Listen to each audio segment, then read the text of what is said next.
बिस्मिल्लाहिर्रहमानिर्रहीम। आज का बुनियादी हमारा मौजू होगा सेक्शन 99A CRPC,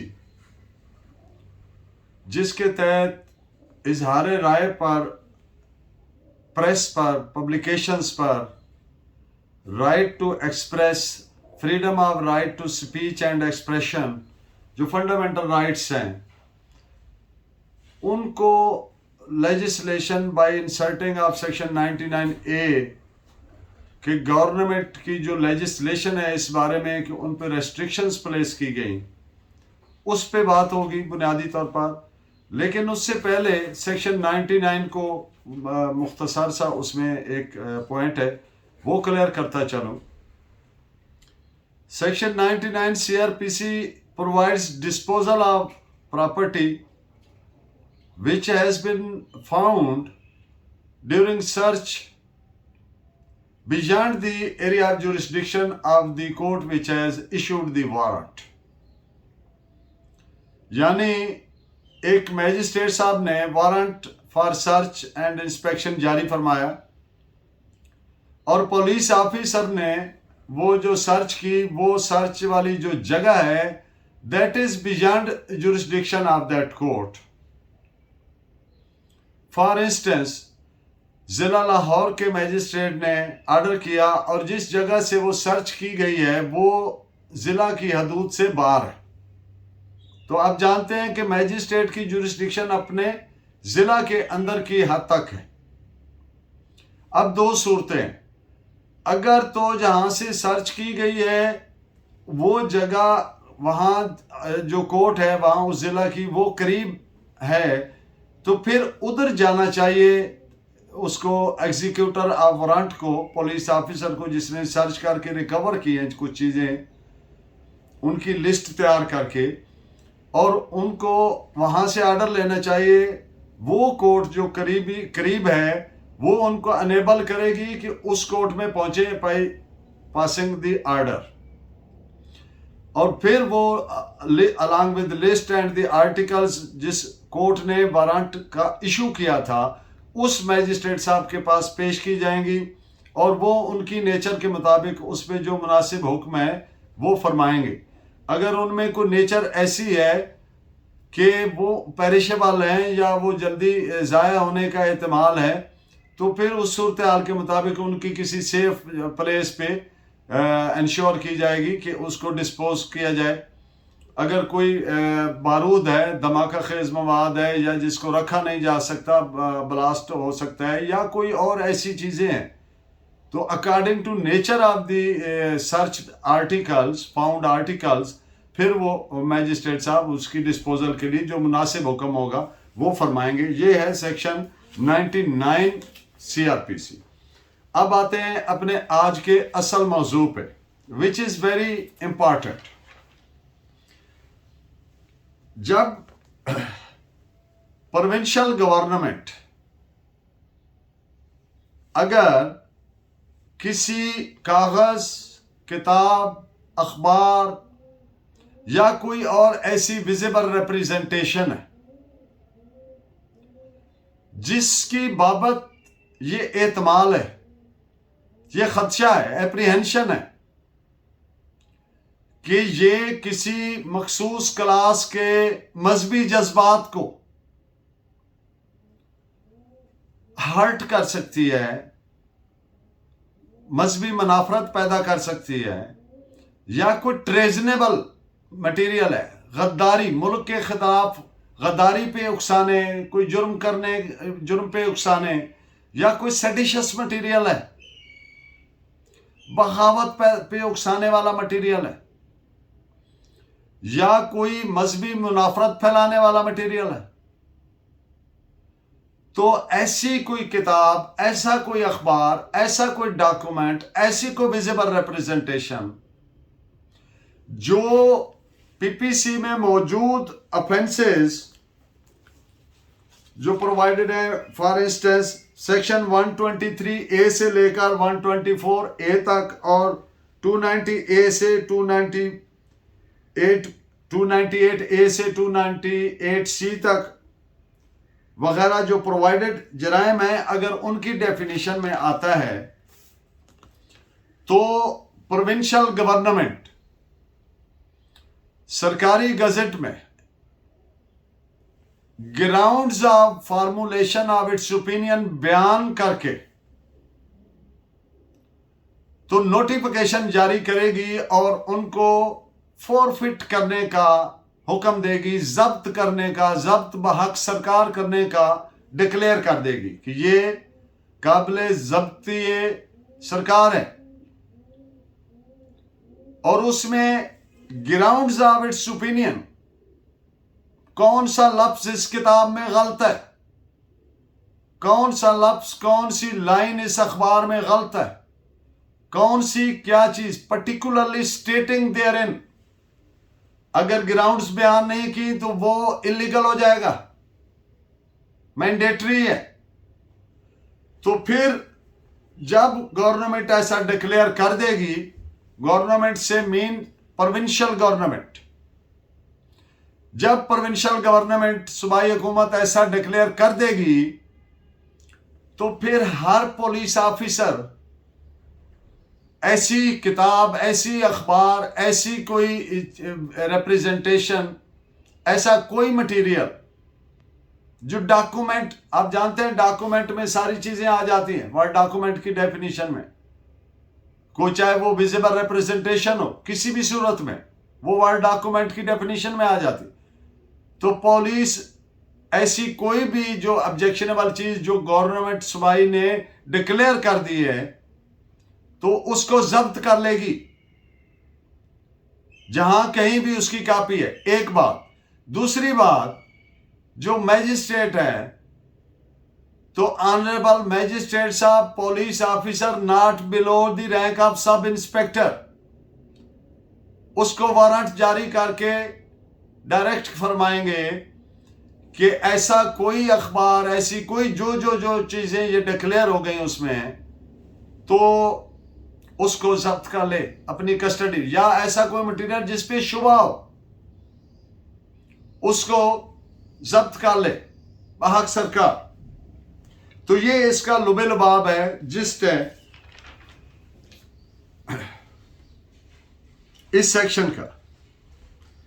अब अखबार है, डॉक्यूमेंट है, किताब है, ये सारी आप जानते हैं आर्टिकल 18 और article 19 of the constitution of 1973, these fall within the four corners of fundamental rights. Those are the freedom of right to speech and expression. अब यहां पे एक बात समझने की है, प्योरली लीगल बात यह है कि कोई भी राइट ऐसा नहीं है जो अनब्राइडल्ड है, विदाउट रेस्ट्रिक्शन है, क्योंकि कोई ऐसी चीज जो कौमी वादत को, नेशनल इंटेग्रिटी को हिट करती हो, एडवर्सली अफेक्ट करती हो, for instance right to movement एक फंडामेंटल राइट है। अब एक आदमी विदाउट लाइसेंस गाड़ी चला रहा है तो ये सब्जेक्ट टू रेस्ट्रिक्शंस होते हैं, उनको रेगुलेट किया जाता है। वो ये नहीं कह सकता ये मेरा फंडामेंटल राइट है, भाई मैं क्यों, लाइसेंस नहीं है तो क्या हुआ, लाइसेंस तो सबऑर्डिनेट लेजिस्लेशन के जरिए गवर्नमेंट ने लाजिम किया। तो इसलिए इजहार राय की आज़ादी से मुराद ये है कि वो सब लोगों की है, वो स्टेट भी, गवर्नमेंट भी पर्सन है। तो मुझे ये इजहार राय की आज़ादी का ये हक नहीं है कि मैं कोई ऐसा जुमला कहूं जिससे दूसरे के जज्बात जो हैं, वो चाहे मजहबी हैं चाहे दूसरे हैं, वो हर्ट हो। यानी बाजू घुमाने की मुझे इजाजत है, लेकिन जहां पे अगले आदमी की नाक शुरू होती है वहां पे वो खत्म हो जाती है। तो इसलिए इस पे एक रीजनेबल रेस्ट्रिक्शन रखी जाती है। लेकिन आउटर लाइनर प्रिंसिपल ये है कि जहां पे लोगों के फंडामेंटल राइट्स होते हैं उनके ऊपर restriction by subordinate legislation minimum होनी चाहिए, इंतहाई मजबूरी की हद वजह से होनी चाहिए। तो ये आउटलाइनर उसका प्रिंसिपल है। लेकिन एक बात, जो पसमानदा गैर मुहज़्ज़ब ममालिक होते हैं जिन पर डिक्टेटर्स गवर्नमेंट करते हैं, वहां पे लोगों की राइट ऑफ एक्सप्रेशन को कर्टेल किया जाता है, उनका गला बंद किया जाता है, हर इस चीज को रोक दिया जाता है जो डिक्टेटर को नापसंद होती है। और डिक्टेटर ऐसे हालात पैदा कर देते हैं कि जैसे उसके खिलाफ बात करने को कौमी वहदत को खतरा पहुंच रहा है। आप जानते हैं कॉन्स्टिट्यूशन क्या है? Constitution is the will of the people. एक रियासत के लोग एंटर हुए रियासत के साथ एक मुआहदे में, रियासत ने इंश्योर किया कि आप ऐसे कानून के मुताबिक, आइन के मुताबिक fundamental rights, principles of policy provide कर दिए कि you will be governed by rule of law. Rule of law क्या है? Nobody can be treated without law. It is the fundamental right of every citizen of state to be treated in accordance with law. तो जब dictatorial regimes होती हैं, जब गैर मुहज़्ज़ब पसमानदा ममालिक होते हैं, तो वहां पे आइन की, कानून की इज्जत एहतराम, हुक्मरानी नहीं होती। वहां पे जो डिक्टेटर होता है वो अदालत को भी अफेक्ट कर लेता है और अदालती फैसले भी उसकी मर्जी के मुताबिक इंटरप्रिटेशंस आनी शुरू हो जाती हैं। आप देख लीजिए दुनिया भर में जहां कहीं भी राइट टू एक्सप्रेशन पे कर्टेलमेंट्स आई, रेस्ट्रिक्शंस आई, पाबंदियां आई, आवाज को बंद किया गया, तो वहां पर हुकूमत देखे कैसी थी। वहां पे हुकूमत डेमोक्रेटिक नहीं होगी। डेमोक्रेसी में कभी अब आवाम की आवाज को पाबंद नहीं किया जाता। जो इंटेलिजेंशिया होता है, जो इंटेलेक्चुअल्स ऑफ सोसाइटी होते हैं, उनको पाबंदे सलासल नहीं किया जाता, उनको जलावतन नहीं किया जाता। Unfortunately I will have to say that ये जो जिस सेक्शन की मैं बात कर रहा हूं और जिस कानून की बात कर रहा हूं, this is West Pakistan press and publication ordinance 1963। अब देखिए 1963 में हुकूमत कौन सी थी?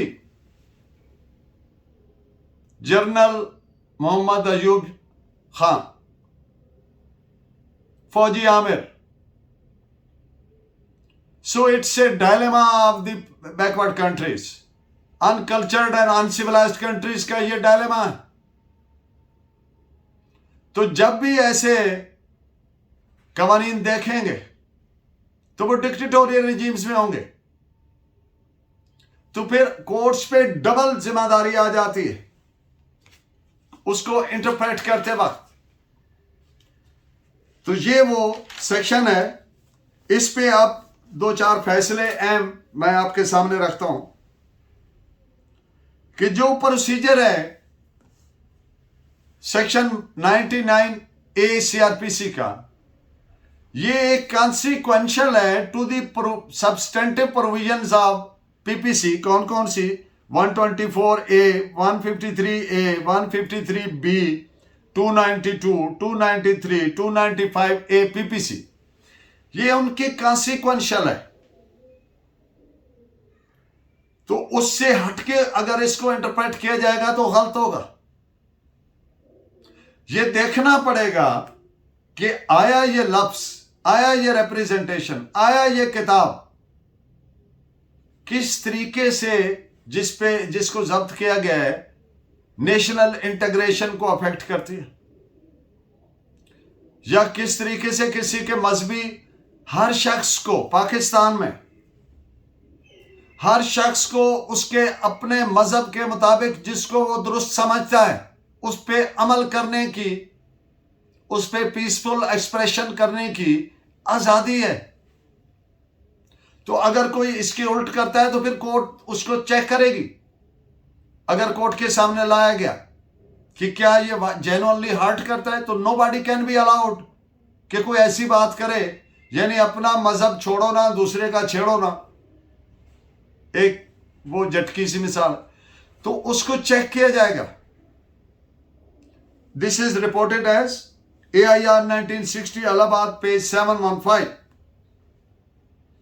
जो मैंने बात की कि प्रोविंशियल गवर्नमेंट जो नोटिफिकेशन जारी करेगी, जिसकी रूह से ऑफिशियल गजट में ये डिक्लेयर किया जाएगा कि फलां किताब या फलां अखबार उसको जब्त कर लें, फलां अखबार की हर कापी जब्त कर लें, फलां किताब की हर कापी जब्त कर लें, तो उसमें ग्राउंड्स ऑफ फार्मुलेटिंग ओपिनियन दर्ज होना मैंडेटरी है। अगर नहीं किए तो इलीगल है।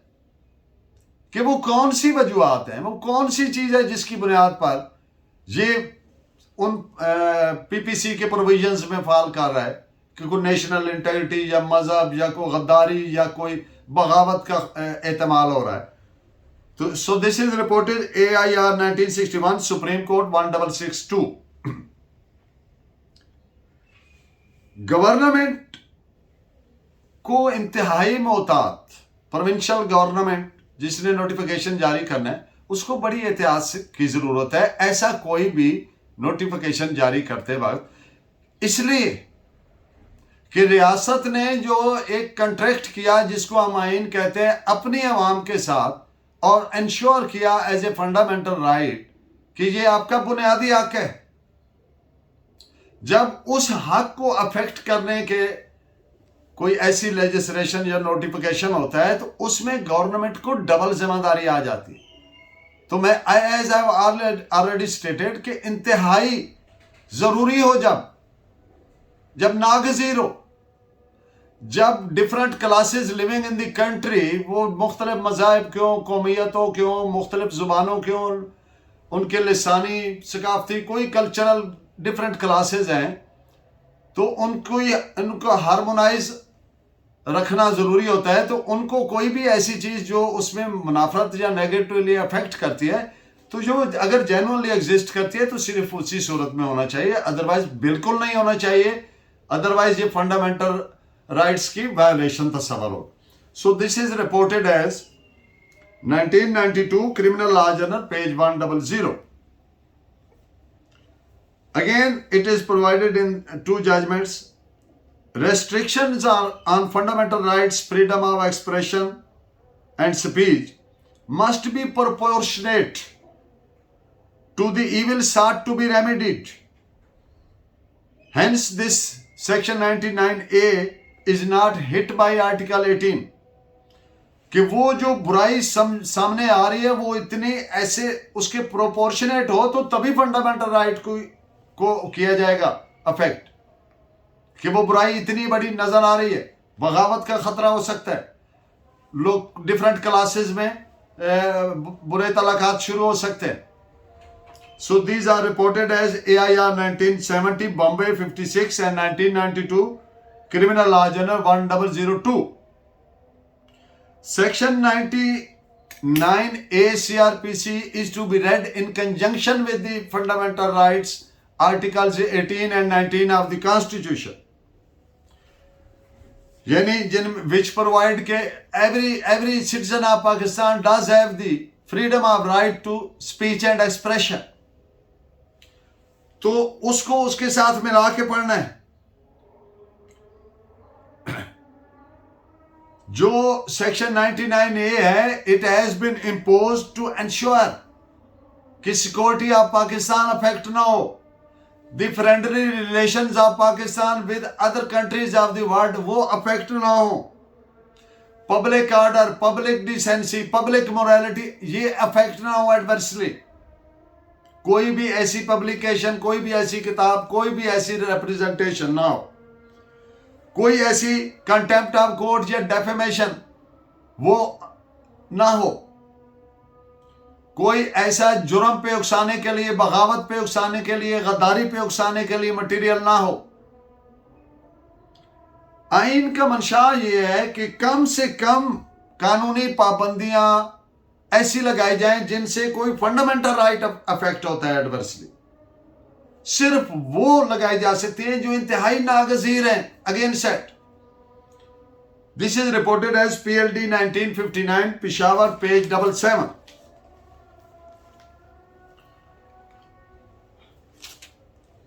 Freedom of speech can only be curtailed when it affects the security of Pakistan, friendly relations with foreign states, public order, public morality, public decency, etc. Again reported as PLD 1958, Peshawar, page 15. Provincial government should intelligently consider, this is requirement of law, the booklet, जिस किताब पे for instance किताब है, अखबार है, कोई representation है जिस पे ये कहा जा रहा है कि इसमें ये मटेरियल है जो उन चीज़ों जो एज आई स्टेटेड अर्लियर उनको अफेक्ट करती है, तो उसको बड़े इंटेलिजेंटली कंसिडर करना है और ओपिनियन देनी है, स्पीकिंग, कि ये ऐसे हो सकता है, ये ऐसे वाज़ह तौर पर नजर आ रही है, तो इंतहाई नागजीर, तो फिर वो लागू की जा सकती है, जब्त की जा सकती है। This is reported as 2006 YLR, page 3082. And stating the grounds of opinion, it is mandatory. Provincial government के लिए लाजिम है ग्राउंड्स ऑफ ओपिनियन मेंशन करे नोटिफिकेशन में, otherwise it will be illegal. This is reported as AIR 1961, supreme court, page 1662.